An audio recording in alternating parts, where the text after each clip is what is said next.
Hello everyone, this is Chris and welcome to my video tutorial.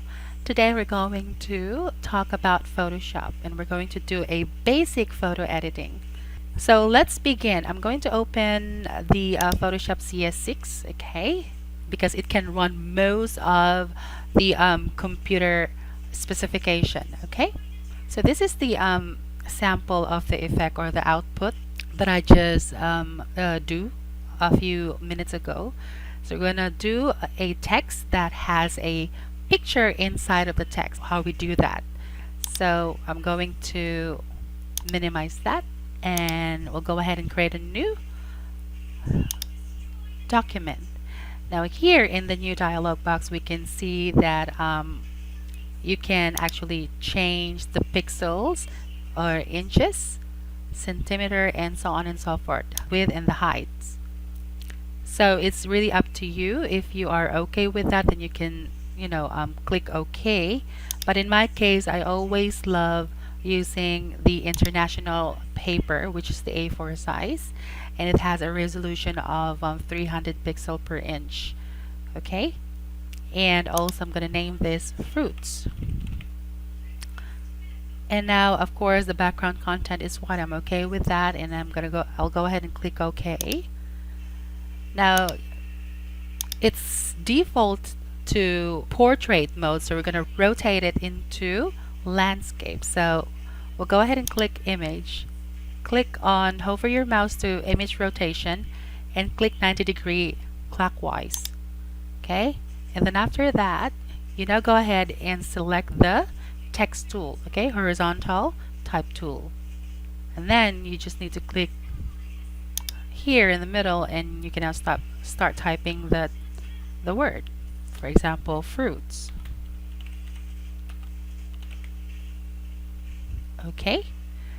Now, if you're not happy with the size of the font, you can actually highlight them by simply Control A to highlight all the fonts, and then on the top you can see there is like a sliding icon, so just need to click and drag it all over to the right to increase the size of the font. And if you are happy with that, you just simply click check.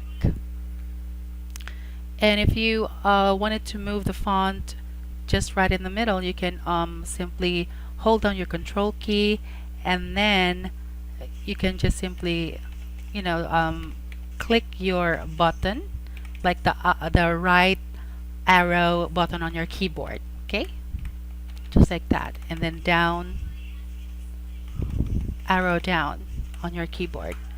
All right, now the next steps is of course to get an image. So to get an image, of course, you can simply click file and then click open, or you can just do a control shortcut key, which is Control O, just like that. Now I have already downloaded a sample picture from Google, so let's go ahead and click on that. So this is the image. So because the picture, the documents is here and it's not floating, we can just simply click and drag it so that it will separate the tab from the documents that we are currently working with. And then after that, you just simply click this, select the move tool, okay, and now you can simply click and drag it here. You can see that the cursor has a plus icon down right next to it, and you can now simply release your mouse and then it will drop the image, and now you can close this. You're no longer going to need that.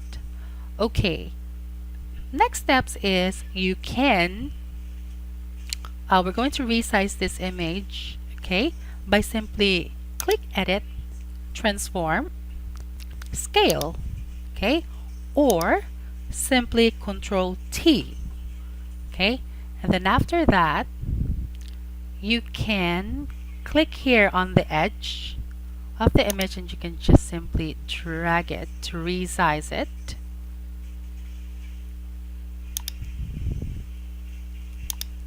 Okay,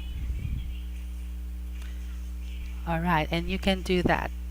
And then click the check mark on the top.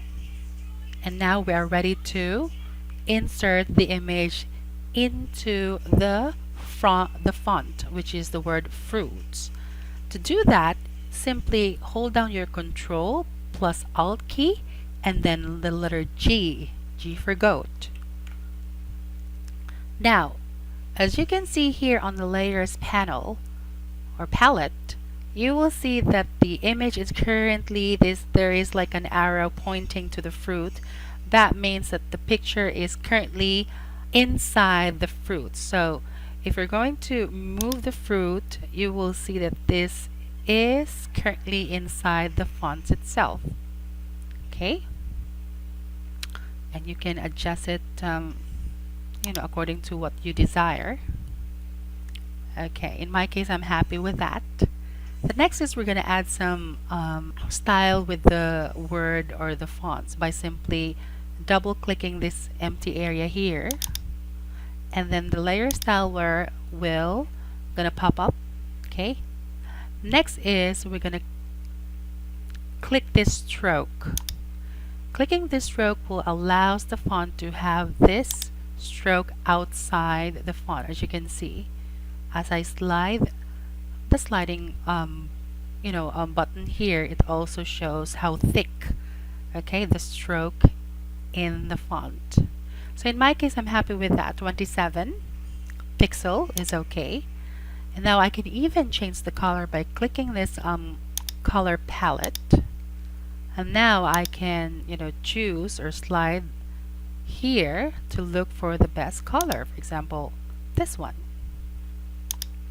The value for the color is 18981E. So I'm happy with that. So I'll go ahead and click OK. The next steps is we're going to add a shadow, okay, to add more effects to the font. Click this drop shadow. If you click on that, there's not much of effects that you can see, but if you hover your mouse outside the layers style window, you can actually drag the shadow. Okay, you can drag the shadow and you can place it wherever you want. So I'm happy with that, and now I can just simply adjust the size of the blur, okay, as you can see, and then I can even adjust the distance. Okay, and I can even change the color of the shadow if I wanted to, like that color, yellow, or even gray, whatever you want, or pure black. I can also change the blending mode to normal if I want to. Okay, now you can play around with the settings here, and as long as you're satisfied, then you just need to click OK, and then that's it. That's how you do a basic font text style. So that's it for today. Thank you so much for watching. So see you again next time. Goodbye.